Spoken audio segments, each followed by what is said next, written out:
Bonjour et bienvenue dans l'émission live en toute intimité où aujourd'hui j'ai l'immense plaisir mais immense, je sais pas si j'ai dit immense, plaisir de voir le grand, beau et talentueux Fabien Delahaut. Bonjour Fabien.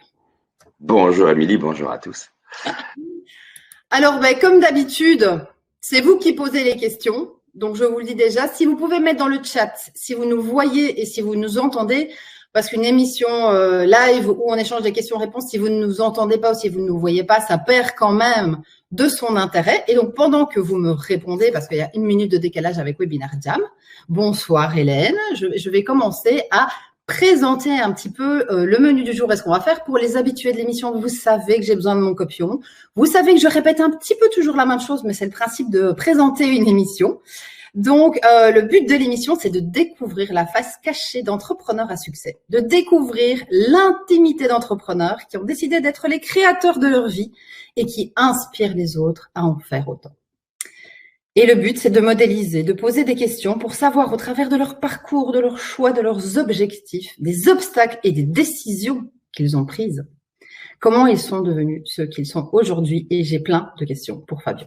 Bon, je vois que vous participez dans le chat, donc je vais rebonjour tout le monde. Ok, tout va bien, son image top. Merci Luciana. Donc je pense que pour les autres, c'est bon aussi. Disons qu'ils sont over motivés ce soir. Ça défile dans le chat. Donc, et si vous avez des questions, essayez de ne pas tous me les poser en même temps parce que sinon, je vais avoir du mal à les poser à Fabien. Donc, je continue. 4 étapes hyper importantes ce soir que Fabien, alors by the way, je vous donne les coulisses. Fabien, on vient de découvrir les questions. Donc, ça va être drôle au niveau des réponses. On va avoir, je pense qu'on va avoir pour le coup de la spontanéité. Ça, c'est pas possible autrement.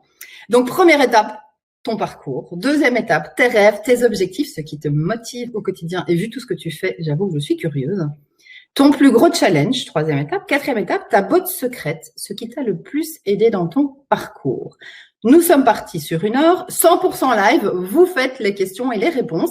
Si vous n'en avez pas, j'ai déjà prévenu Fabien que j'en ai à peu près 152, qui sont évidemment classés par catégorie. Donc, il y a donc des sous-catégories et des questions en dessous.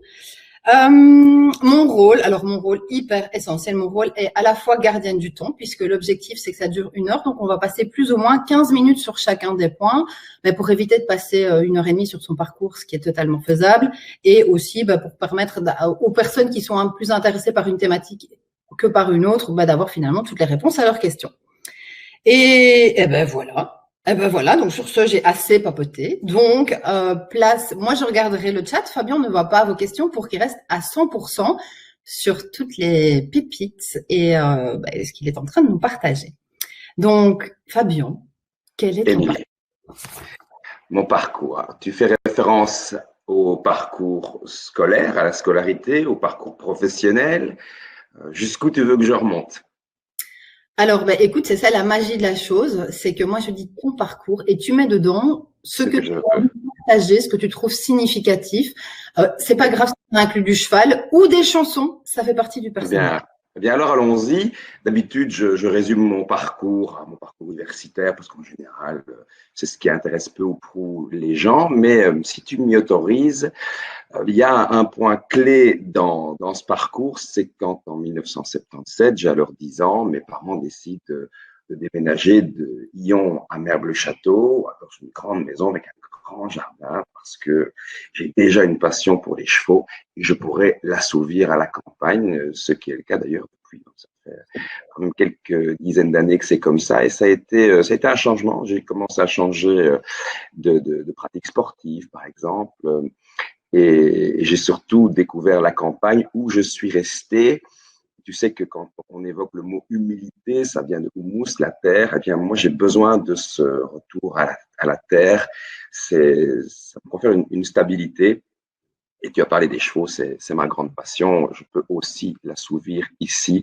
Et eux également me ramènent à la terre, à la réalité concrète. Ils sont un miroir de moi, ils m'apprennent tous les jours, ils me font grandir tous les jours. Et ce sont certainement, comme dit mon ami Pierre Deschamps, que tu connais bien, les meilleurs enseignants, les meilleurs professeurs que j'ai eu jamais. Et ça, c'est notamment grâce à ce déménagement à la campagne il y a bien longtemps maintenant, une maison dans laquelle je vis toujours. Quant aux études universitaires, c'est aussi intéressant d'en parler, enfin intéressant à mon niveau, de mon point de vue, c'est que j'ai une scolarité alors classique et ce qui est moins classique, c'est quand vers 17 ans, je dis à mon père que je veux faire du théâtre, je veux devenir chanteur, acteur, mais il ne veut pas de saltimbanque dans la famille, dit-il. Il faut absolument que j'ai un diplôme alimentaire. Donc, on voit déjà comment la pression environnementale, parentale en l'occurrence, peut influencer une vie. Et la raison pour laquelle je souhaite devenir acteur, c'est que j'avais très tôt compris que j'étais fini. J'avais très tôt dans ma vie compris l'éphémérité de l'existence. À l'âge de 4 ans, je crois, ou de 5, ma mère, qui doit être présente parmi nous, pourrait le confirmer ou rectifier mon propos. Je pense qu'une de mes institutrices est allée pleurer dans ses jupes parce qu'au moment où elle avait expliqué le calendrier, à la fin du calendrier, j'avais dit oui, on va rapetisser, on va tous mourir. Et donc, j'avais déjà très fort conscience de la mort, qui est un sujet qui m'obsède et qui m'a obsédé tout au long de, de la vie jusqu'ici et qui, je crains, m'obsédera encore. Et sachant cela, j'ai voulu devenir acteur, me disant, si je deviens acteur, je pourrais incarner des tas de rôles, des tas de personnages et vivre plusieurs vies en une. Ça, c'était mon grand fantasme. Comment contourner la mortalité, comment la terrasser. Et patatras, je vais devenir acteur. Mais tu as compris, tout le monde n'était pas de cet avis chez moi. Et donc, je me suis lancé dans des études universitaires parce que c'était aussi la volonté paternelle. Et j'ai dit, bon, OK, pour aller à l'université, alors, je vais de nouveau affronter mon démon et affronter mon démon. C'est étudier la philosophie, c'est bien une discipline qui peut m'apprendre à comprendre pourquoi je suis là. C'est pourquoi y a-t-il quelque chose plutôt que rien, aurait dit Leibniz. Il y a bien une discipline qui peut me guider, c'est la philosophie. Je me suis lancé dans ces études. On était très, très peu nombreux, il faut le dire. C'était genre une vingtaine. Enfin, c'était dérisoire. Ça semblait n'intéresser absolument personne. Et bien sûr, autant plus tard, quand j'ai été à Solvay et j'ai étudié dans ce qu'on appelle un MBA, un Master of Business Administration, qui est le diplôme des entrepreneurs, des gestionnaires, etc. Autant en 1 an, tu peux apprendre comment avoir, autant en 4 ans, je n'ai jamais vraiment, réellement pu cerner le verbe être. C'est comme si ce verbe se dérobait toujours déjà. Et depuis, ça reste une quête demandée, mais enfin, nous sommes des êtres humains, pas des avoirs humains. Et pourtant, je suis ici, tu m'as invité parce qu'on se connaît de Mastermind, parce qu'on est des entrepreneurs, parce qu'on enseigne, on forme, on coach des entrepreneurs à avoir plus. Mais j'espère que dans ma pratique, je leur permets aussi d'être plus et d'être mieux. Et que le verbe avoir, en tout cas, j'espère que c'est comme ça que je parviens à le transmettre, est asservi au verbe être. Et c'est vraiment important de replacer les choses à leur valeur juste. Et je continue de croire que l'être est plus important que l'avoir. Il y a très longtemps, j'avais vu un documentaire sur des prisonniers dans des camps de concentration durant la guerre. Et l'un d'eux racontait qu'il s'était enfui de l'un des trains. Il était quasiment nu. C'était l'hiver, il neigeait et il a su s'enfuir d'un train de la mort. Je ne me demandais pas comment, j'ai complètement oublié. J'étais très, très jeune quand j'ai vu ce documentaire, mais je me souviens de ce qu'il disait. Il disait, oui, j'étais presque nu, je grelottais, mais j'étais libre. Mais j'étais libre. Et cette sensation de liberté que je ne pourrais jamais éprouver comme lui, bien sûr, pas avec cette intensité-là, je l'ai vécu à ma manière quand je suis allé passer 1 an au Texas, dans une famille d'accueil avec le programme d'échange du Rotary, que tu connais sans doute, que les gens qui nous regardent ce soir connaissent aussi probablement. Et là, je suis arrivé d'abord dans une famille assez riche, assez aisée. J'avais ma propre chambre, j'avais presque ma propre salle de culture physique qui était attenante à la chambre. Et en fait, ils ont essayé de me contraindre tout de suite. Il fallait que j'aille à l'église 3 fois par semaine. Je me suis insurgé, je me suis révolté, je me suis rebellé. Au bout de 3 jours, j'ai failli rentrer en Belgique. Et au fil des mois, on m'a changé de famille.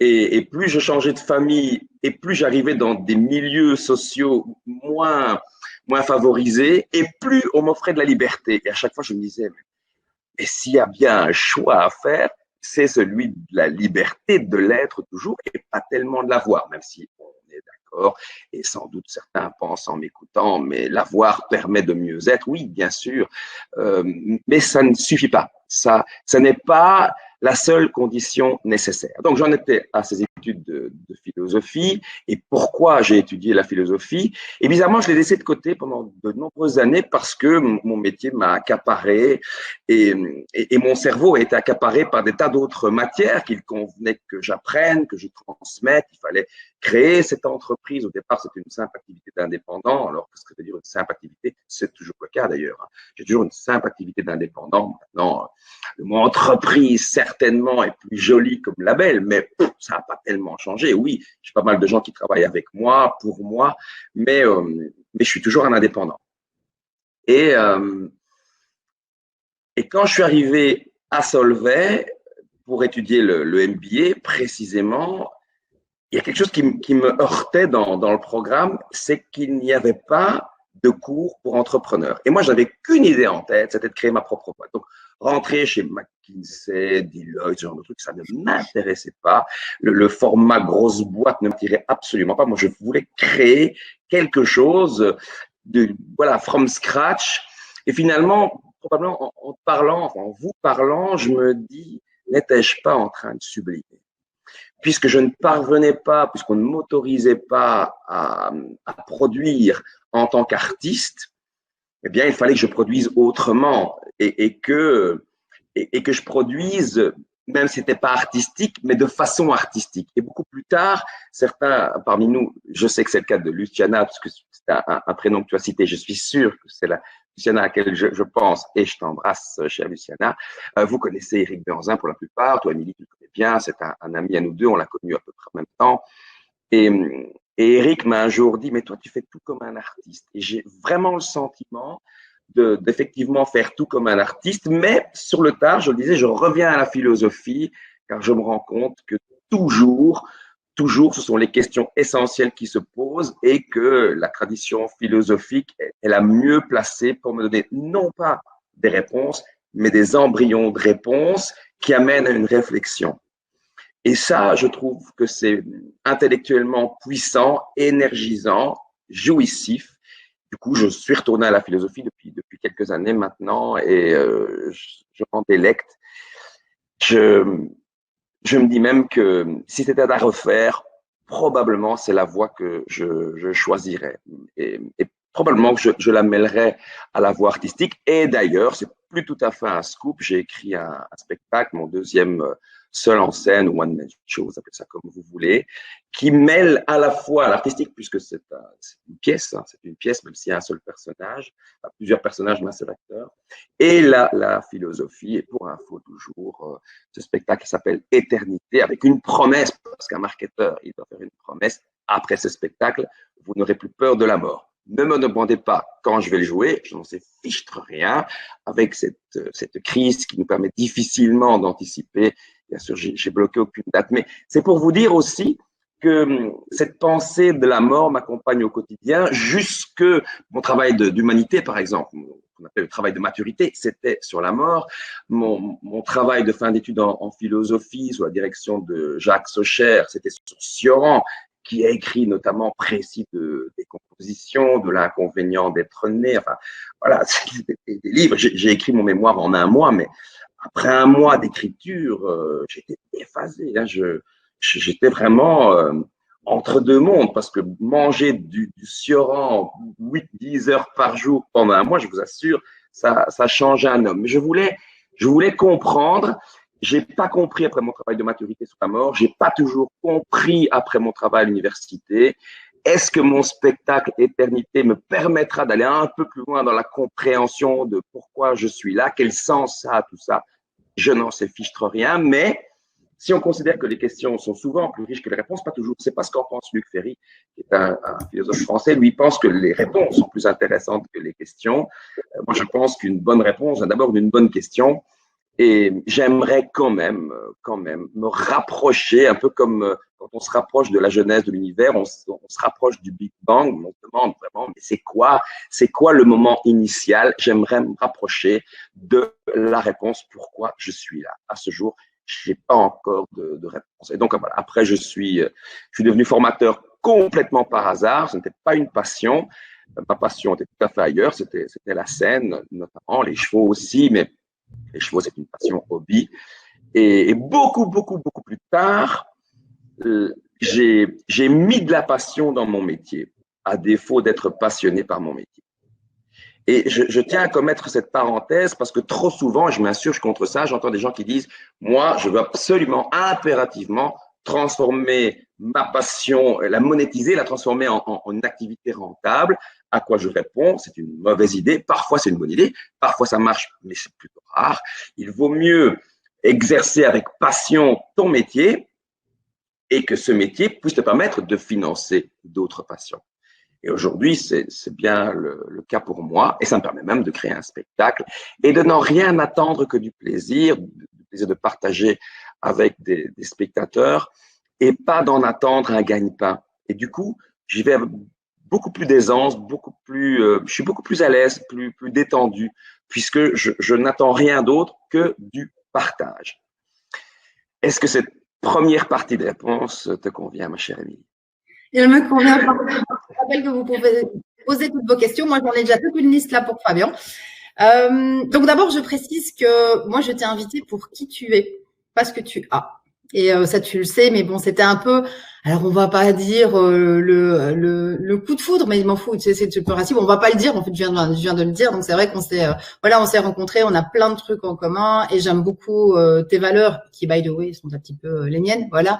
Et donc, je pense que tu as réussi à construire pas mal de choses, avoir plein de cordes à ton arc et à le faire avec et ça reste avec des valeurs, avec authenticité, avec partage, avec empathie. Donc pour ça déjà, je tenais à te dire merci pour tout l'impact que tu as, pour toutes les personnes que tu aides. Là, j'ai eu l'énorme plaisir de participer à Eagle Sales Power. D'ailleurs, si Fabien et moi on est un peu mauve, voilà.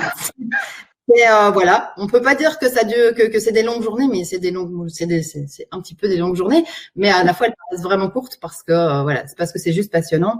Et donc même là-dedans, on retrouve toute sa richesse, il le fait avec tout son cœur. Donc voilà, je voulais vraiment dire que je t'ai invité pour qui tu es, non pas ce que tu as.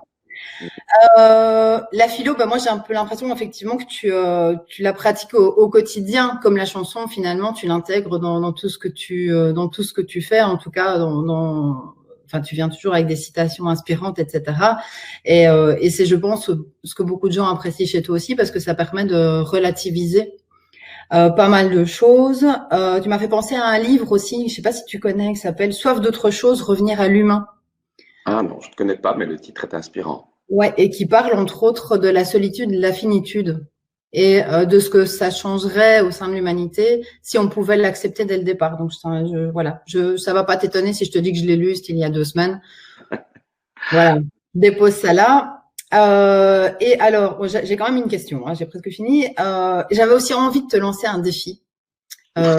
Tant qu'à faire. Ouais, comme ça, je te prends à froid. C'est pas grave. Et je pense que on en a parlé ensemble, justement, pendant ESP. Mais, pour moi, j'ai Eagle Sales Power, au cas où. Eagle Sales Power, pardon, excusez-moi. Et donc, du coup, moi, tu fais le teasing de ton, on en a parlé, en plus, tu vois, de ton, one man show. Tu parles d'éternité, de mort, qui est un sujet qui me passionne aussi. En attendant d'avoir finalement les salles disponibles, pourquoi ne pas le faire chez toi? Je t'ai dit que Thomas Gazio avait créé tout ça. Et si tu as besoin d'un coup de main, je suis preneuse parce que j'ai vraiment envie de voir ce que raconte ce spectacle. On va pas se mentir. Après un teasing pareil, j'ai pas envie d'attendre un an. Voilà. Bon, d'abord une première chose, c'est très intéressant ces questions et c'est bien que j'ai pas pu m'y préparer parce que tu m'as demandé mon parcours et je me rends compte, peut-être pour la toute première fois, en tout cas de façon aussi claire et diaphane, que mon parcours, mon fil conducteur, c'est la mort. Et ça, je m'en étais jamais aperçu. Mais aujourd'hui, ça me semble d'une évidence. Tout est construit autour de ça. Tout résonne et tout vibre par rapport à ça. C'est pas forcément c'est pas forcément ténébreux, hein, ce que je suis en train de dire là, c'est pas forcément négatif si vous vous dites, oh non, pas un live, toute activité soit mort. Non, la mort, elle est intéressante. La finitude est intéressante. Si nous étions immortels, probablement, nous serions beaucoup plus souvent dans la procrastination, par exemple. Probablement qu'il y aurait moins d'excitation et beaucoup moins d'intensité. À quoi bon mettre de l'intensité puisque j'ai l'éternité? Et ça, c'est une première chose. Alors, quant à réaliser ce spectacle, par exemple, dans ce format-ci, je connais bien Thomas et ce qu'il fait absolument remarquable. J'ai pas vu le spectacle, mais j'ai eu l'occasion de travailler avec lui. Non, je ne le veux pas. Je ne le veux pas. Besoin, j'ai besoin de quelque chose de charnel, par exemple, le fait qu'on ne puisse plus se faire la bise, se serrer la main avec certaines personnes. Ma foi, c'est plutôt bienvenu, notamment ceux qui ne se lavent pas les mains après être allé aux toilettes. Mais moi, ça me manque. J'ai besoin de ça. Point 1. Point 2. Les quelques-uns qui peut-être parmi vous ont vu Le Crime de l'orateur, qui était mon premier spectacle, c'était un spectacle 2.0.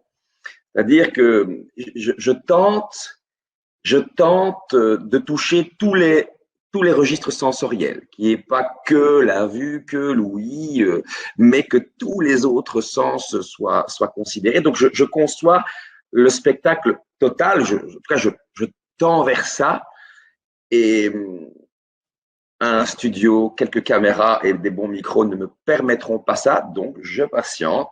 Il y a bien un moment où on pourra retourner dans les théâtres sans masque et sans 3 mètres de distance entre 2 spectateurs, parce que pour l'instant, même si je peux y aller, je n'irai pas dans ces conditions. Je veux quelque chose de plein. Je veux un vrai rapport charnel, je le répète, avec le public, rien moins. C'est la réponse. Désolé, Émilie. Donc, je n'ai bien sûr pas de date. C'est pas grave, on peut, tu sais bien comment c'est, on tente, hein, tu vois, au Tu as pire. raison. Voilà, je mérite d'avoir tenté. Et j'ai quand même une question. Alors, juste un mot. Je veux que ce soit une expérience pour le spectateur. Il ne sera pas simplement assis à regarder et puis on termine, on applaudit mollement ou plus, voilà, avec plus d'excitation. Non, je veux qu'il soit aussi en action. Ça, c'est capital pour moi. Et derrière son écran, ça ne pourra que très difficilement être le cas. Pardon, je t'écoute. Pas de souci. Mais ça ne m'étonne pas. Voilà, je suis pas étonnée. Ça ne m'étonne pas du personnage. Mais sait-on jamais. Le message m'intéresse. Alors, j'ai Isa Choplin qui dit que. Passe Isabelle. Bonjour Isabelle. Bonsoir. Et donc, elle dit que elle confirme ce que je viens de dire sur toi. Donc, c'était sur la question de qui tu es. Je pense qu'on a pas mal d'admirateurs dans la salle. Je suis aussi un admirateur d'Isabelle, je dois le dire, c'est une de mes stars.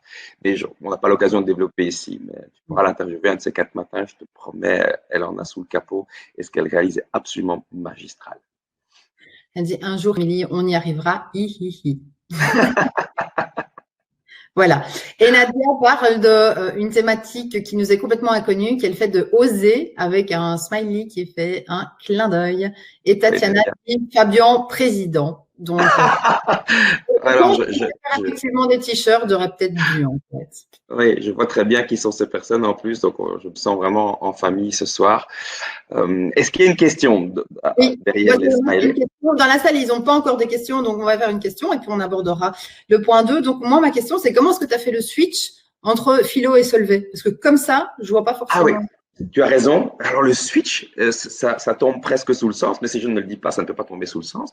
Comme mon obstination, mon obsession, c'était toujours d'être acteur, j'ai pensé, je vais faire un MBA à Solvay. En Belgique, a priori, sur cette thématique, il n'y a pas vraiment mieux. Alors, non, si vous venez de la KUL ou d'ailleurs, vous direz, mais si, c'est mieux chez nous, on s'en fout, c'est pas le sujet. Pourquoi? Parce que j'ai pensé, si je suis un bon gestionnaire, un bon manager, je pourrais créer mon théâtre. Et quand j'aurai créé mon théâtre, je choisirai les productions. Je distribuerai les rôles qui m'intéressent, aux acteurs qui m'intéressent. Il y en a un qui m'intéresse spécialement, c'est moi. Et je me mettrai dans telle pièce de Shakespeare, dans évidemment Cyrano, qui est un monument. Donc, je rêvais de tout ça, je fantasmais de tout ça. Et c'est intéressant parce que, allons au-delà de l'histoire, finalement, mon histoire est très peu intéressante, il faut le dire.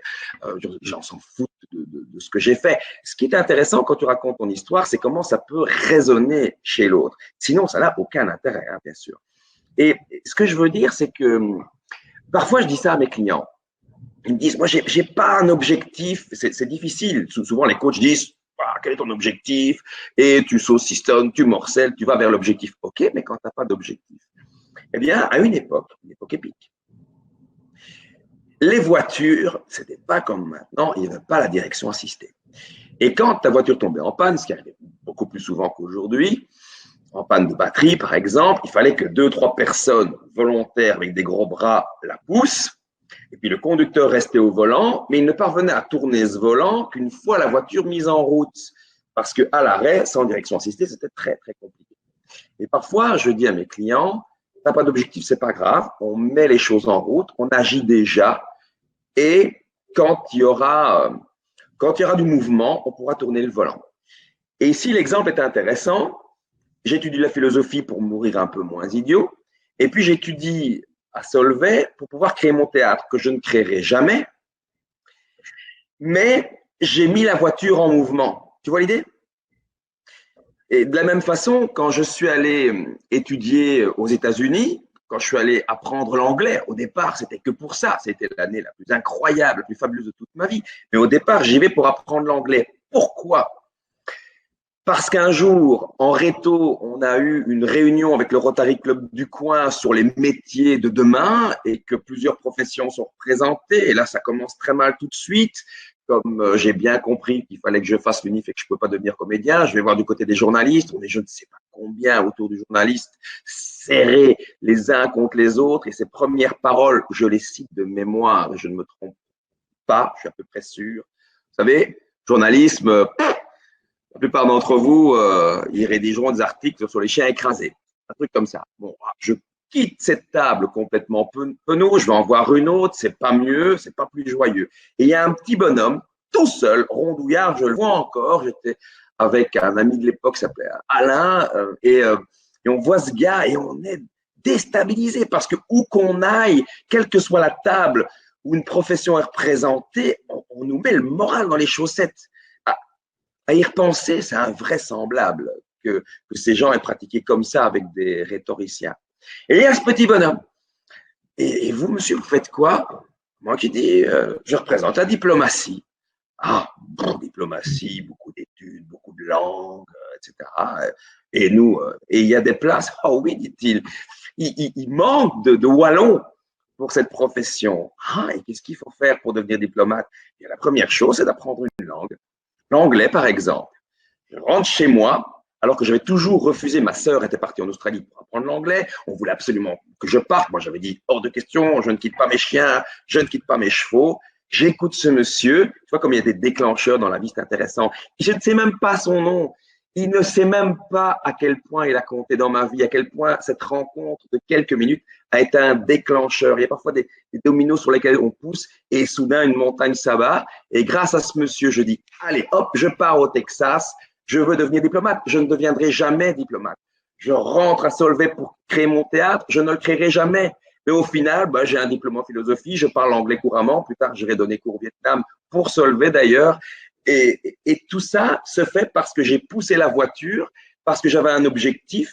Mais quand vous avez un objectif, quand vous avez une vision, rien ne vous interdit de modifier. Bien au contraire. Aujourd'hui, je partageais ça avec notamment le groupe de Tatiana, que je resalue. On a beaucoup parlé d'ailleurs, elle et moi aujourd'hui. Et je leur parlais de la vision, leur disant, une vision, elle n'est pas figée, ni dans le temps, ni dans l'espace.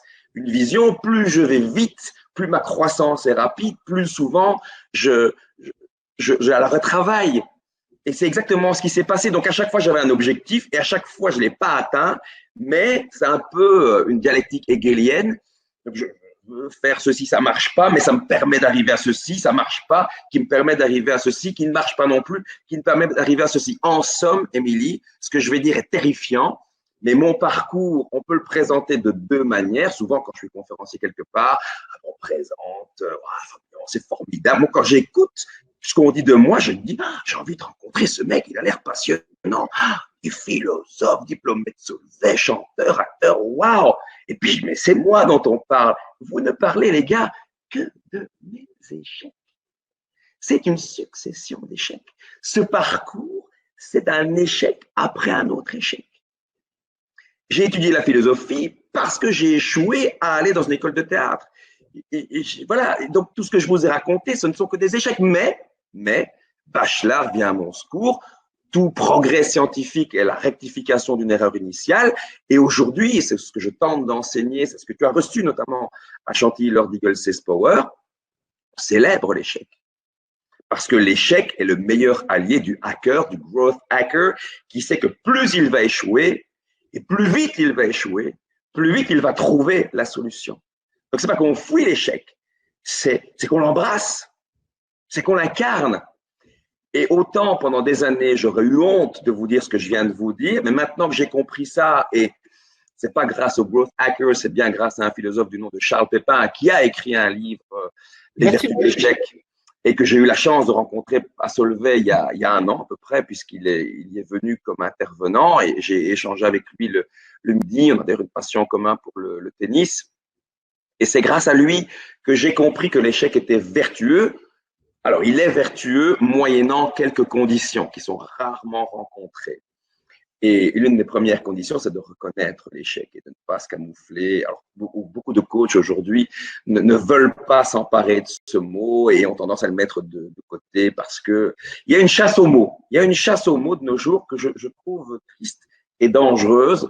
Par exemple, il est parti après une longue maladie. Il est mort d'un cancer. Il est malentendant, sourd. Tu vois, moi, j'aime bien qu'on me dise les choses. Je trouve qu'il faut parfois se confronter au réel et se confronter au réel. Quand je te disais que les chevaux houmous me ramènent à la terre, en fait, ils me ramènent au réel. Et que fait l'échec? Il te ramène au réel. Tandis que, et Charles Pépin l'explique bien, c'est pas le cas du succès. Le succès peut te mettre en lévitation et te faire perdre le sens du réel.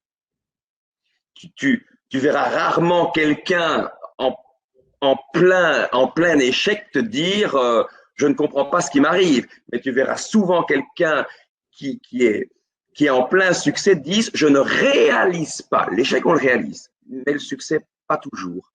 Et en cela, il est intéressant. Alors, je pourrais parler de l'échec pendant des heures parce que j'ai beaucoup étudié cette question et je vais m'abstenir, mais réellement, mon parcours, c'est la mort et des échecs. Waouh, dit comme ça, si j'étais client de la Eagle Academy, je m'enfuirais à toute jambe, peut-être. C'est marrant, je rebondis juste parce qu'on a une question, des gens qui ont mis des choses, je vais lire après, mais c'est marrant parce que du coup, de mon point de vue, quand tu m'expliques ton parcours, bah pour moi, je vois pas, dans ma lecture en tout cas, je vois pas des échecs, je vois juste quelqu'un qui a rebondi sur des opportunités. Oui. Tu vois, tu t'as jamais voulu devenir diplomate, t'as voulu tendre vers et puis t'as découvert l'anglais, t'as découvert autre chose. C'est comme si juste t'as changé d'objectif en ayant chaque fois des trucs plus sexy. Et je pense fondamentalement que ton théâtre, le jour où t'as décidé de le créer, tu vois, bah tu le créeras quoi. Tu vois. Sauf que grâce à Solvay, j'ai compris qu'avoir un théâtre, c'était absolument pas rentable et donc non, je ne le ferai pas. Parce tu vois, que aujourd'hui, tu dis? pour moi, tu as juste changé d'axe, tu as fait des expériences qui te font que, en fait, à la place de vivre dans une vision ou une idée, et j'ai mon enfant intérieur très développé, donc l'idée de, tu vois, j'imagine où je me fais une idée de quelque chose, et puis finalement, en testant ou en te rapprochant, tu fais, attends, c'est pas aussi sexy que ce que je pensais, quoi. Donc, tu vois. C'était pas forcément pas sexy, c'était une impossibilité liée à un environnement, à une pression sociétale, paternelle, pas maternelle, parce que j'étais toujours très fortement soutenu par ma mère, mais pas par mon père. Et donc, je pense au contraire, hein, on est souvent en phase et souvent en raccord, mais ici, je suis pas tout à fait d'accord. Je crois qu'il faut nommer les choses. Il faut nommer les choses et les nommer correctement. C'est Camus qui dit que mal nommer les choses, c'est ajouter au désordre du monde. Moi, j'aime autant bien les nommer. Quand j'échoue, j'échoue. Et aujourd'hui, je suis au clair avec ça. Pourquoi les études de philosophie, c'est un échec? Parce qu'au départ, c'est pas du tout ça que je vais faire. Pourquoi Solvay, c'est un échec? Parce que je l'ai pas fait pour ça. Pourquoi l'année au Texas, c'est un échec? Parce que c'était pour devenir diplomate et je suis pas devenu diplomate.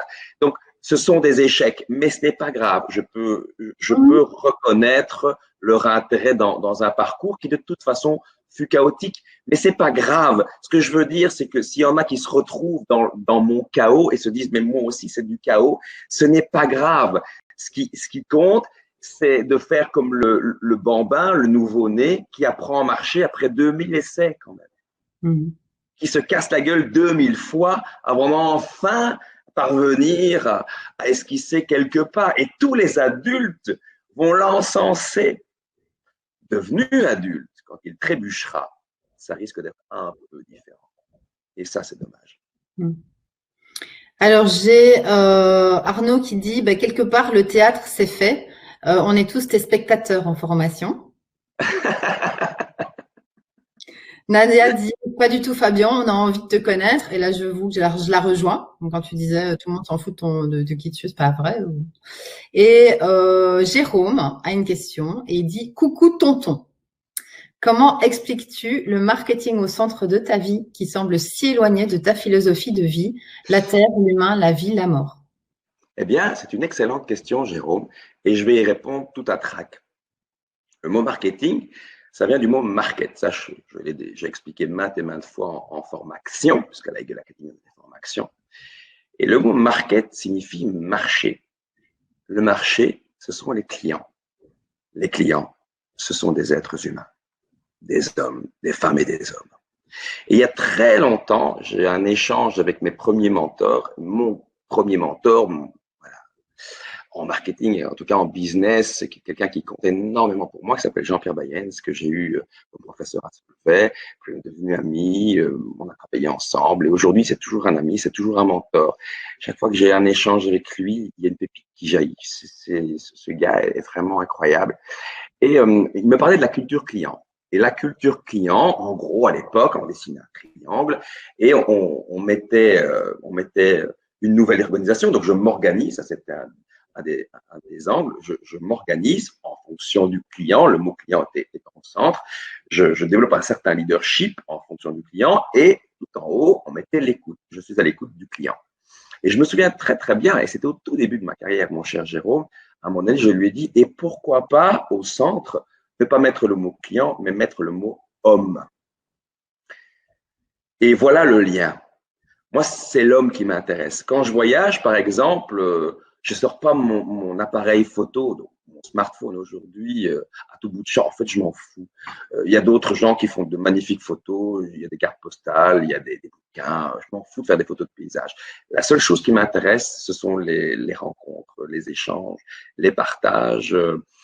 Et donc, je me rends compte, en parlant, parce que j'avais jamais fait ce lien moi-même, hein, c'est grâce à Jérôme que je le fais maintenant, que c'est toujours ça qui m'a habité, qui m'a animé. La flamme, c'est celle-là, c'est d'aller à la rencontre des êtres, peut-être aller à la rencontre des êtres, de leurs angoisses, de leurs frustrations, de leurs rêves, de leurs ambitions, pour mieux comprendre ce qui, moi, m'angoisse. Je parle de façon existentielle. Peut-être que en allant à la rencontre des autres, je tente de chercher, de trouver une réponse à pourquoi je suis là. J'en sais rien, mais ça doit certainement être quelque chose de ce style qui fait que effectivement, je peux le dire, et ça va paraître très tarte à la crémesque, et j'en suis absolument désolé si c'est le cas. Et je ressens ça tellement fort que je vous assure, c'est sincère. J'aime profondément les gens, et seulement ma mère va dire, oh là là, il parle de moi. Mais oui, parce que c'est grâce à elle, c'est d'elle que je tiens ça. J'ai un souvenir extraordinaire. Elle faisait des stages pour devenir psychanalyste et on en a reparlé d'ailleurs récemment. Et elle a dû rencontrer en prison les pires criminels. Et elle m'a dit quelque chose, hormis chez un seul qui avait, je crois, tué tous ses voisins parce qu'ils avaient tué son chien. Hormis chez celui-là, chez chacun, toujours, elle a trouvé une pépite. Et aujourd'hui, je m'acharne quand je rencontre quelqu'un, même si au départ il est obtus, fermé, enfin, ça dépend, je ne fais pas toujours l'effort, il y a des jours où tu n'as pas envie de faire l'effort. Mais dans le cadre de mon travail, je dois faire cet effort et tant mieux, c'est une joie. Tu te dis, tiens, si je dégage un peu là ce qu'il y a devant, parfois il y a une armure, parfois il y a juste quelques feuilles, un peu voilà, quelques pierres, et je trouve toujours une pépite. Et j'ai commencé à me rendre compte de ça un jour où j'ai dit à quelqu'un, qu'est-ce que tu as un beau sourire. Et juste après, je me suis dit, c'est vraiment un foutu. Chaque fois que quelqu'un sourit, c'était un dialogue, un monologue intérieur plutôt. Chaque fois que quelqu'un sourit, tu lui dis, tu as un beau sourire, c'est vraiment de la manipulation. Puis j'ai continué, mais pourquoi je dis ça? Pourquoi je lui dis qu'il a un beau sourire? Et je me suis aperçu que quand quelqu'un a un sourire vrai, le vrai avec pas de doigts, c'est toujours beau. C'est toujours beau. Il n'y a pas une personne laide souriante. Le sourire, même si elle n'est pas, elle est pas dans les canons de la beauté actuelle, quand le sourire est vrai, quand il est pulsé, pas construit mais pulsé, je suis toujours waouh, sourire. Et, et donc tu peux aller à la recherche de la pépite. Il y a toujours une pépite. Et ça, c'est un enseignement que je tiens de ma propre mère, qui est aussi un mentor. C'est ça. Il y a elle, son message, c'était il y a toujours une lumière. Est-ce que j'ai répondu à ta question, Jérôme? Je pense que tu as répondu à ces questions. Alors, moi, déjà, je dois avouer que là, je viens de subir un échec cuisant. Je dois bien le dire. On est C'est-à-dire hors temps. mettre du temps et que ça fait 40 minutes que nous sommes sur la même question. Donc voilà, mais à la fois, je suis happée et je pense que, que tout le monde voilà, est dans le même état. Donc, c'est pas grave. Si toi, tu n'as pas un rendez-vous à 8h30, je pense que ce que tu nous fais, en tout cas, comme partage et toute voilà, la générosité dont tu fais preuve ce soir, ben voilà, si c'est OK pour tout le monde et pour toi en premier, parce que je veux dire, si tu pars, c'est quand même… Eh oui, c'est fatalement du bonheur pour moi, ce genre d'échange. Le seul petit caillou dans la chaussure, c'est que je dois imaginer les gens qui sont avec nous, mais rien que de l'imaginer, c'est déjà chouette. C'est pas banal hein, d'échanger autour de ces thématiques-là. C'est pas banal du tout. On fait pas ça au café du commerce. Et Nadia dit, elle aimerait connaître combien de temps… Oula, j'avais Charles qui était inspiré. Attends, Charles, hein, je reviens à toi. Combien de temps as-tu mis pour réussir à mettre en place les formations? Peut-être nous expliquer aussi d'où c'est venu entre le moment où tu as été finalement un des formateurs à créer quelque chose avec, tu vois, plusieurs personnes. Ben, j'ai fait comme les Chinois. Donc Jean-Pierre Bayens, toujours lui, vient me trouver. Moi, je suis là entre deux eaux parce que après le MBA, j'ai quand même été au cours Florent à Paris. Hein. Mon père m'a dit bon, maintenant que tu as 2 diplômes universitaires, ben, tu peux y aller. Donc je suis au cours Florent à Paris et ça se passe plutôt bien en fait. Mes profs trouvaient que j'avais plutôt du talent. Et puis Jean-Pierre Bayens vient me trouver, il me dit Fabien, tu as un MBA, tu es acteur, tu seras un bon formateur. Je t'assure, je ne savais même pas que ce métier existait. Donc, je déboule dans leur boîte qui s'appelle Coach Europe et on me dit, voilà, tu vas former des secrétaires communaux, enfin, dans des administrations. J'avais l'impression qu'on me propulsait non pas sur une autre planète, mais dans un autre univers, des secrétaires communaux dans des administrations publiques. Enfin, c'était complètement en décalage pour moi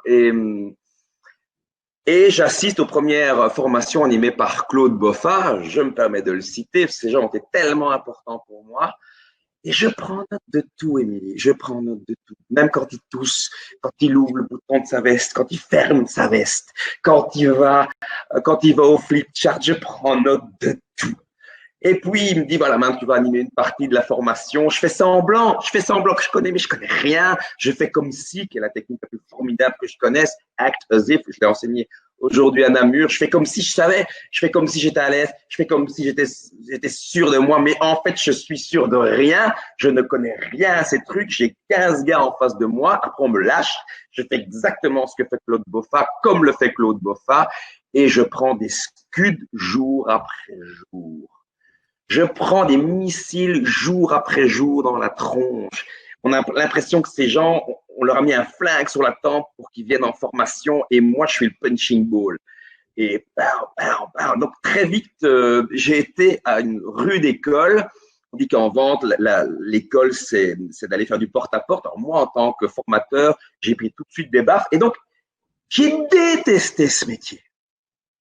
Je l'ai détesté de chacune de mes cellules. Et tous les jours, quand je disais au revoir aux gens, je pensais de ma vie, c'est la dernière fois que je fais ça. Mais il fallait gagner cette vie, il fallait gagner sa croûte. Et tous les jours, sa dernière fois, je vais devenir acteur, je vais devenir chanteur, je vais m'extraire de cette nasse. Je n'avais pas fait Solvay pour être un punching ball. C'était pas mon plan de carrière. Et pourtant, c'est bien ce qui se produisait. J'étais un punching ball.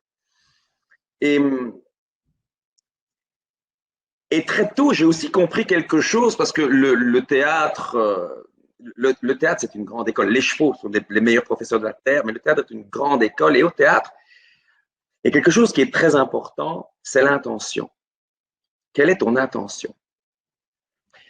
Donc, quand tu te déplaces, par exemple, sur une scène, tu ne te déplaces pas parce que le metteur en scène t'a dit que tu vas de cour à jardin ou de jardin à cour. Tu te déplaces parce que ton personnage est mu, propulsé par une intention. Et c'est pour ça qu'il se déplace. Et dès que tu oublies ça, et beaucoup d'orateurs oublient ça. Beaucoup d'orateurs, ils se promènent. Ils n'ont pas compris qu'on ne se promène pas sur une scène. On se déplace avec intention et donc énergie.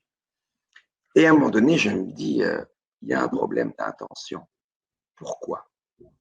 Eh bien, parce que avant de commencer ce job, ils me disent, bon Fabien, dans ce domaine, nous sommes les meilleurs, tu dois donc être le meilleur.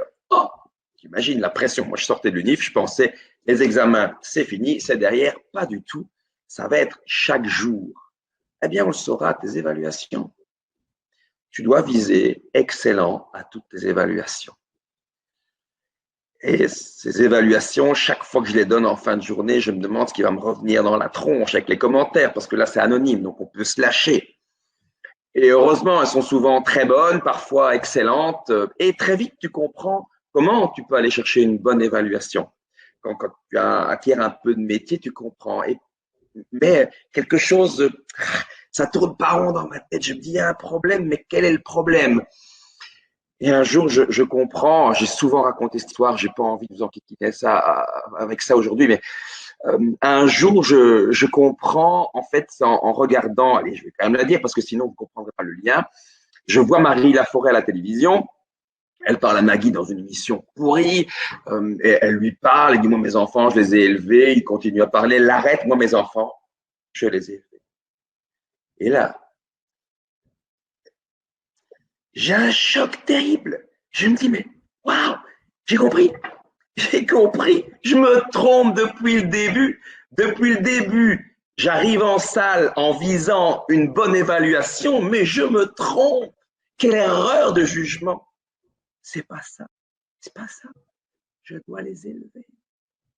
Et l'évaluation, bonne ou pas, sera une conséquence. Et parfois, tu es mal évalué alors que tu as bien fait ton job. Je me trompais complètement d'objectif. Et je me suis dit, mais ton intention n'était pas juste. Elle n'était pas juste depuis le début. Et je détestais ce métier depuis le début. Je le détestais bien sûr parce que j'avais affaire à des gens qui n'avaient pas envie d'être là le plus souvent. Et puis bon, après ça s'est amélioré. Mais je le détestais surtout parce que je ne voyais pas le sens. Mais soudain, ça change. Et alors, quand je rentre dans ma voiture le matin, je vais pour élever les autres. C'est la seule chose qui m'anime. À la limite, je sais, aujourd'hui encore, je commençais à parler, puis à un moment donné, il était 10h33, j'ai dit, mon Dieu, je parle depuis 1h30, j'avais montré 0 dia, je savais même pas où j'allais, je partageais tout ce qui me venait, tout ce qui avait bousculé, tout ce qui avait fait bouger mes lignes depuis quelques jours. Et puis, il était attentif et je sentais que je produisais quelque chose d'intéressant, mais j'étais pas lié à un système, j'étais pas esclave d'un fil rouge. Je me sentais pas obligé de montrer tel dia ou tel dia, je m'en foutais, puisque j'avais compris depuis bien longtemps maintenant que ce qui compte, c'est ça. Et après, tout ce qui sert l'objectif, c'est une bénédiction, et tout ce qui le dessert, je le dégage. Et depuis que j'ai compris ça, et merci à Marie Laforêt, qui est aujourd'hui, vous savez, décédée, ça a complètement changé ma vie, parce que ça a complètement changé ma carrière. C'est tout autre chose de se lever en se disant je vais élever les autres, parce que il y a toujours quand même une contrepartie un peu égocentrique, il ne faut quand même pas se voiler la face. Et aujourd'hui, j'ai aucune envie, je ne la voile jamais, mais encore moins avec toi, Émilie, toutes ces personnes, la plupart, je les connais, et puis un live en toute intimité, on ne va pas se voiler la face. Quand on fait les choses, on les fait aussi peut-être d'abord pour soi. Et quand tu élèves les autres, ben, tu t'élèves toi-même. C'est d'ailleurs la devise, le mantra du Mastermind des Aigles. Et ça, c'est un grand tournant dans ma vie. Eh ben, merci.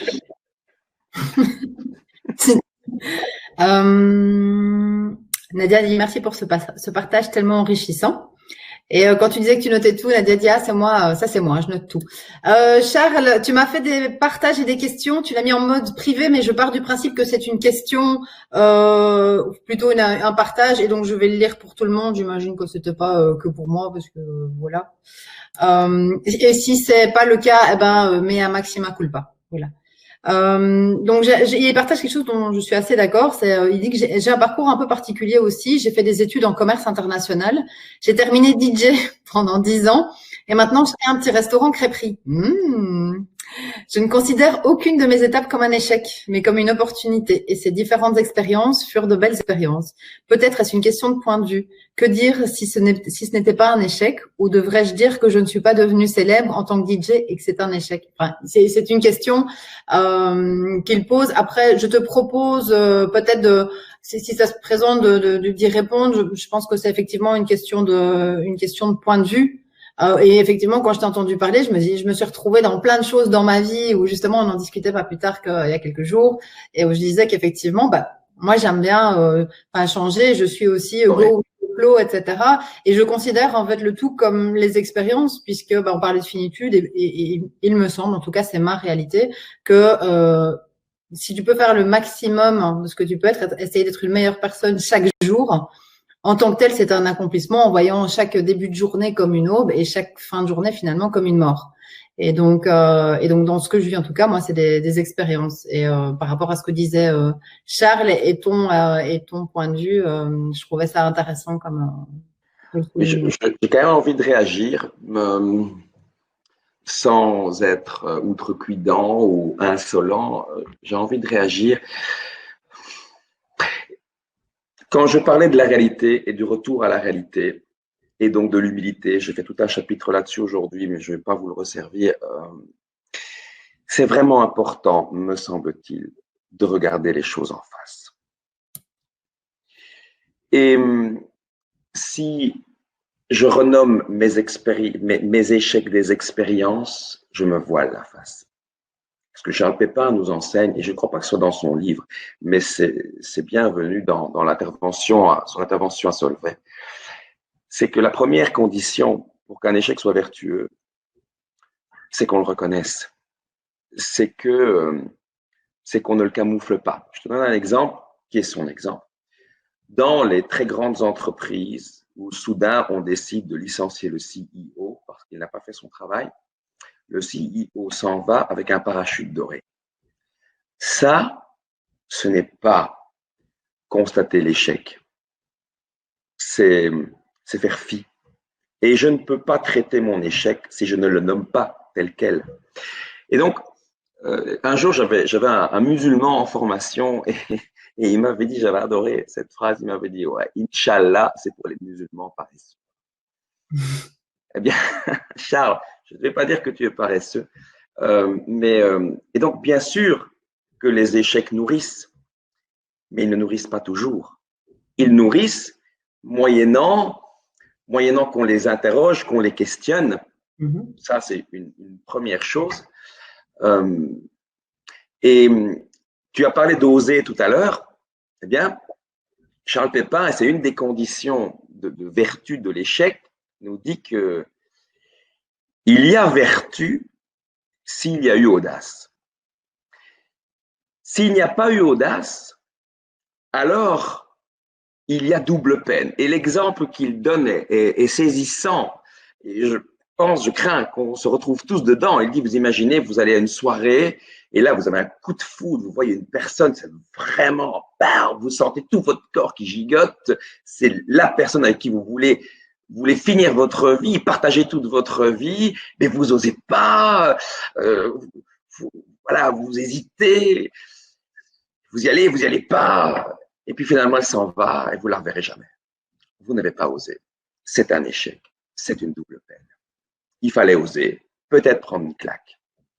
Alors, ça aurait été vertueux. Et j'ajoute enfin que pour interroger un échec, on ne peut pas le faire seul, c'est impossible, on tourne en rond, même si vous êtes brillantissime, même si vous avez un QI de 180, ça ne fonctionne pas. Il faut un miroir, il faut quelqu'un qui vous empêche de créer des boucles. Voilà, fin de cette parenthèse. Ok, je pense qu'il y a eu un petit bug, mais je pense qu'on a eu une partie. Peut-être qu'il y a eu un petit bug que pour moi. Donc voilà. Après, voilà. Je pense qu'on peut peut-être passer au point suivant. Je donne quand même rapidement mon avis sur Charles. Charles, tu as fait DJ pendant 10 ans, donc tu as rendu plein de gens heureux.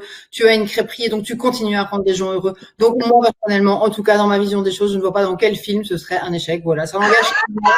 Je donne mon avis. Voilà, tout à fait. C'est un échec par rapport à ses propres objectifs. Moi, j'ai échoué, je ne suis pas devenu acteur. C'est un échec. Ouais. C'est un échec. Je ne veux pas me camoufler. Je ne veux pas me dire, oui, mais vous savez, finalement, mon truc, c'était d'être formateur, c'était coach, etc.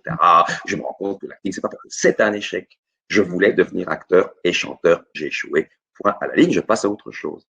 Mais après, chacun fait ce qu'il veut de la citation de Camus. Et Joséphine nous fait une question qui est, merci Joséphine, tu vois, pour embrayer le point suivant qui sont en fait tes rêves, tes objectifs et ce qui te motive. Et du coup, Joséphine, la question de Joséphine, c'est tu parles d'échecs, mais tu as aussi des réussites. Quelles sont tes grandes réussites, mis à part tes pièces de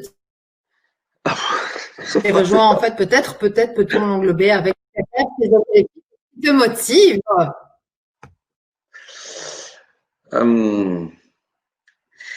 Alors, mes réussites.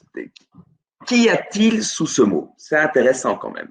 C'est intéressant de se demander ce que ce mot-là recouvre.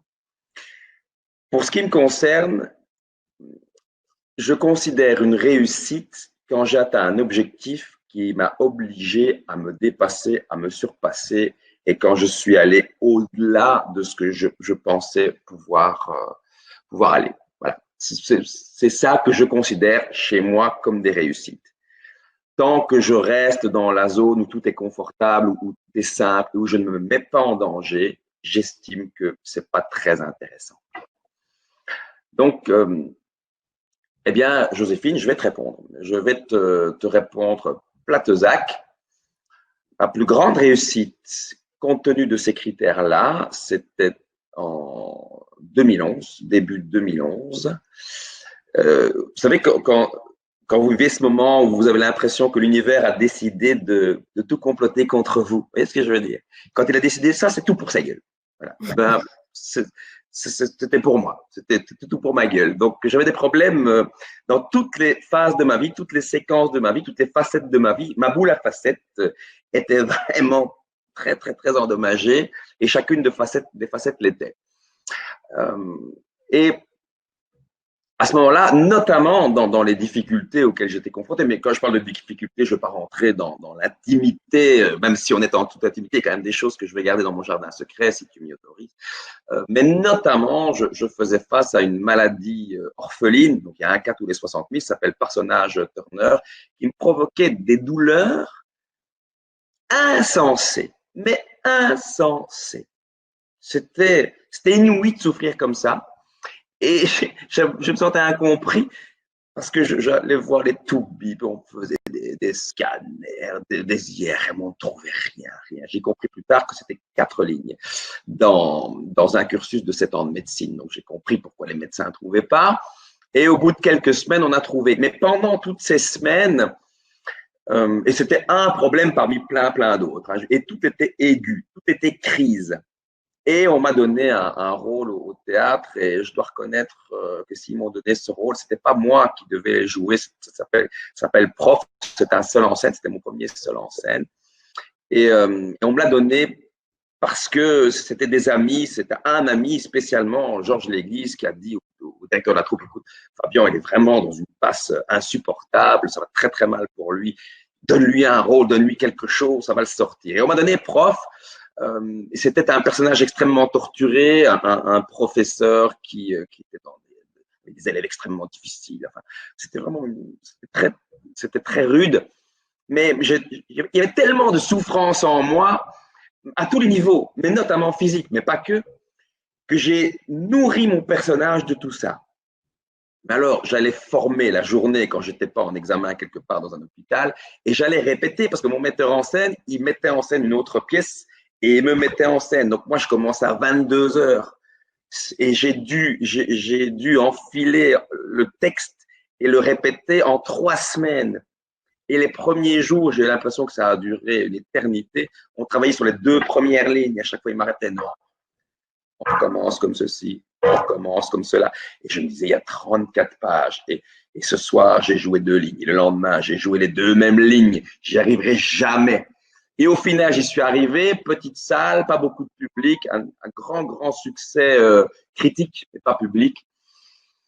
Et j'aurais été seul avec mon metteur en scène, c'était quand même une réussite.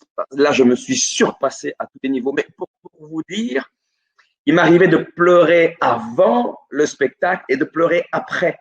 Et pendant 1h20, parce que le théâtre, c'est cette magie-là aussi. Quand ton personnage, je crois que c'est Galabru qui disait ça, je suis en bonne santé, je joue des personnages en bonne santé. Donc mon personnage, il était torturé, mais il était en souffrance, mais il était en bonne santé. Et donc, pendant 1h20, j'étais en bonne santé. Bien malin, celui qui pouvait voir à quel point j'étais atteint. Et au moment où le public applaudissait, je sortais de scène, j'étais terrassé, je m'écroulais en coulisses de douleur. Je m'écroulais de douleur. Ça, c'est mon plus haut fait d'armes. J'ai rien fait de plus fort que ça. Désolé, ça te dit certainement autre chose, mais moi, à mon niveau, c'est ce que j'ai fait de plus incroyable. Je pense que c'est déjà pas mal. Hein, oui, bon. Tu serais capable de dire ça. Et alors, tes rêves, tes objectifs et ce qui te motive au quotidien. Nadia, je reviens à ta question, peut-être en 4e partie, si tu veux bien. Comme ça, on parle de sa botte secrète. On peut peut-être parler un peu de son organisation. Je le dis comme ça, j'oublie pas. Okay. Mes rêves. Eh bien, écoute, ça c'est très banal, mais j'ai des rêves de galopade aux 4 coins du monde, dans des régions où la main de l'homme n'a jamais mis le pied, comme disent les Dupont. Ça, c'est des rêves assez classiques, mais en fait, je vais dire pourquoi j'aime pas cette question. Parce que je ne supporte pas ce mot, en fait. Quand je vous dis que je vais aller galoper aux 4 coins du monde, en fait, c'est pas un rêve. C'est un projet. Je l'ai déjà fait et je le ferai encore. En fait, les gars, vos rêves, je m'en fous, je m'en tape, j'en ai rien à foutre. Je n'ai pas de rêve. Ça ne m'intéresse pas. Ne me posez pas la question de mes rêves. Je vous aime beaucoup, mais cette question ne m'intéresse pas. Je n'ai pas de rêve. Je n'ai que des projets. Les rêves, c'est pour les paresseux, en fait. Vous voyez, les rêves, ça ne coûte rien, ça n'implique rien, ça n'exige aucune ressource, ça ne demande rien. Un projet, c'est exigeant et donc ça m'excite. Et des rêves, quels rêves? Je n'ai pas de rêve. Quand j'ai une idée, je la poursuis jusqu'au temps que je peux et si possible jusqu'au moment où ce projet, je le concrétise. Mais des rêves, aucun.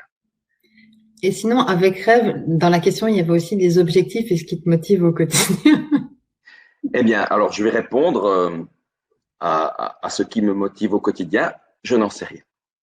Je n'en sais rien et en même temps, je vous ai déjà donné des bribes de réponses, mais si je suis intellectuellement honnête, je n'en sais rien parce que, bien sûr, ce qui m'anime, c'est d'aller élever les autres. On l'a compris, pour m'élever moi-même, ça on l'a compris aussi. Okay, c'est presque un gimmick un peu vieillot et très inintéressant, mais en réalité, quand j'arrive à ce degré de compréhension de moi-même, ce degré de profondeur, je me rends compte qu'il y a sans doute des sous-couches.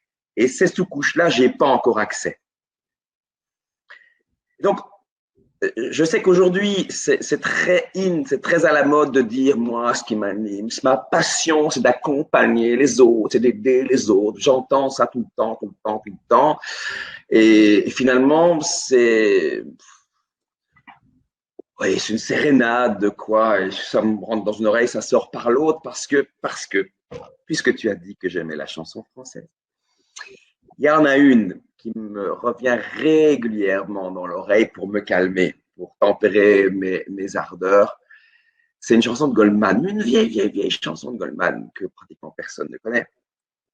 Et dans cette chanson, il dit « Il y en a qui partent en Orient, en Afrique ou en Asie pour y soigner les enfants et pour s'y soigner aussi. » Alors, sans doute ceux-là, quand on leur demande qu'est-ce qui t'anime, qu'est-ce qui fait que tu te lèves le matin, ils disent moi je vais soigner les enfants. Mais si on creuse, probablement qu'il y a une couche plus intéressante en dessous. Et est-ce que je me soigne en allant aider les autres? Sûrement. Sûrement. Et ça, c'est une réponse sincère, mais c'est pas très marketing. À la fois, on ne recherche pas le marketing, donc ça que c'est bien. Alors, je vais quand même tenter, parce que tu sais bien, moi je suis taureau, donc voilà. Je pense. Pense. Il y avait aussi la question des objectifs. J'ai beaucoup de plaisir à imaginer ce que tu vas me répondre. Je dois bien le dire, hein, je suis téméraire. Oui. Bon, alors les objectifs, c'est délicat parce que j'ai plein d'élèves de l'Académie qui regardent. On a déjà cité quelques-uns et j'arrête pas. Après, tu as autant de jokers que tu veux, hein, je te le dis. Non, mais je veux pas de joker. Moi, je vais faire comme Coluche quand il était allé au jeu de la vérité. Il avait dit joker la première question et joker la deuxième question. Il n'y avait plus de joker, il devait répondre à tout et c'était beaucoup plus intéressant. Eh bien, mes objectifs, en réalité, j'en ai professionnellement, bien sûr, mais c'est pas ça qui me drive. Là, pour tous ceux qui m'ont écouté leur dire il faut des objectifs, ils vont se dire mais de quoi ils parlent? En fait, non, c'est pas ça qui me drive. Ce qui me drive, c'est l'ici, le maintenant et l'intensité. Ça me drive. Et donc, bien sûr, je projette pour ma boîte des résultats en termes de chiffre d'affaires, en termes d'expansion géographique, d'automatisation, de systématisation en vue de la revendre.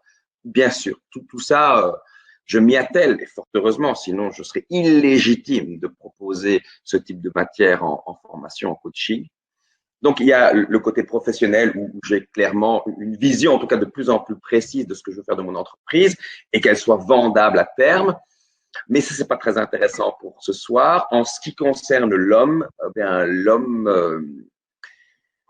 l'homme, il considère, en ayant lu Schopenhauer, qu'un instant, c'est l'éternité. Et je veux goûter chaque instant et vraiment, dans notre culture spécifiquement, être dans l'instant, c'est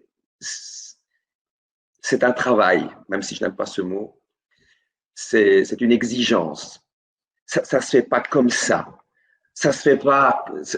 Voilà, c'est pas un truc. Oh, je suis dans l'instant présent. Non, c'est pas vrai. Ça mérite une conscience. Ça exige une conscience. Et c'est redoutable comme pari.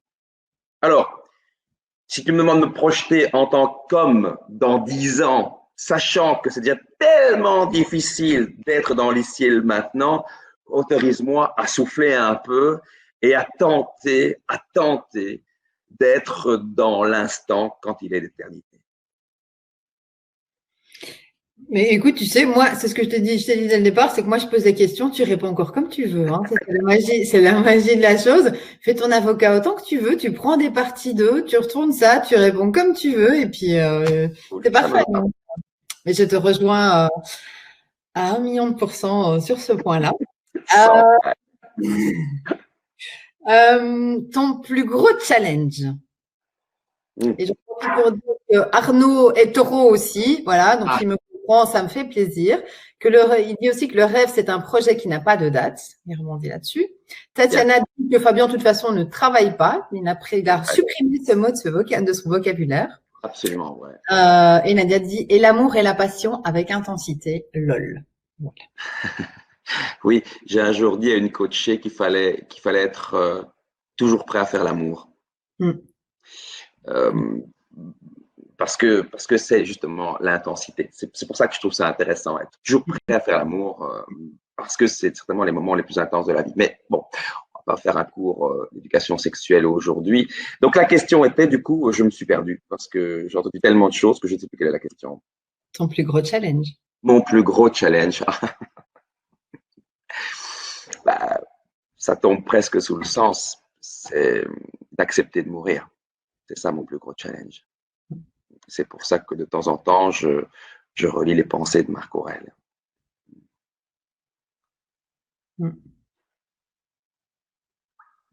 Ça jette un froid?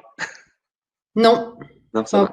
Pas, pour moi, pas quand on discutait, hein, tu vois, de solitude, de finitude. Je crois qu'il y a mine de rien, il y a plein de morts différents dans ce qu'on vit maintenant, par exemple, avec le Covid. Je pense que déjà, c'est assez intéressant. Moi, je sais qu'en mars, je me suis dit, si je meurs maintenant, est-ce que j'aurais accompli tout ce que je souhaite accomplir. Et c'est avec un certain plaisir que tu te dis, mais tu sais quoi?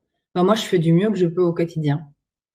Et Oui, un désaccord Toltec, hein, faire de son mieux. oui, faire de son mieux. Mais donc et je pense que dans ce qu'on vit maintenant, la mort est juste à côté de soi. Et Oui, donc, je pense que c'est très présent chez beaucoup de gens, aussi dans une remise en question globale, dans ce que tu vis, dans la peur aussi, le fait d'accepter, de savoir la gérer. Donc, je pense que tu n'es probablement, enfin voilà, dans ce que tu illustres à la fois, je trouve pas que ça jette un froid parce que pour l'instant, peut-être plus que jamais, c'est hyper présent dans toutes les vies et dans toutes les pensées. oui. En tout cas, c'est en cela que la finitude est intéressante, c'est qu'elle nous oblige presque à une intensité. Ouais. Et moins on est conscient de cette finitude, moins on a un adjuvant pour l'intensité. Et l'intensité, j'en ai d'ailleurs reparlé aujourd'hui et hier en formation, c'est un concept qu'on devrait remettre au goût du jour. Est-ce que nous faisons les choses avec intensité? Est-ce que nous parlons avec intensité? Est-ce que nous disons bonjour avec intensité? Est-ce que nous embrassons avec intensité? Est-ce que nous vivons avec intensité? Et j'ai le sentiment, la conviction intime que dès qu'on oublie cette intensité, eh bien, on passe à travers l'instant, précisément. Instant, intensité. À quoi vous pourriez me rétorquer? Mais il y a des moments où on peut se reposer, oui, mais tu peux te reposer avec intensité. Comme je l'ai expliqué en formation encore, au cours Florent, je me souviens d'une scène qui m'avait fortement marqué. Une comédienne jouait une morte. Et la prof Valérie Nègre lui a dit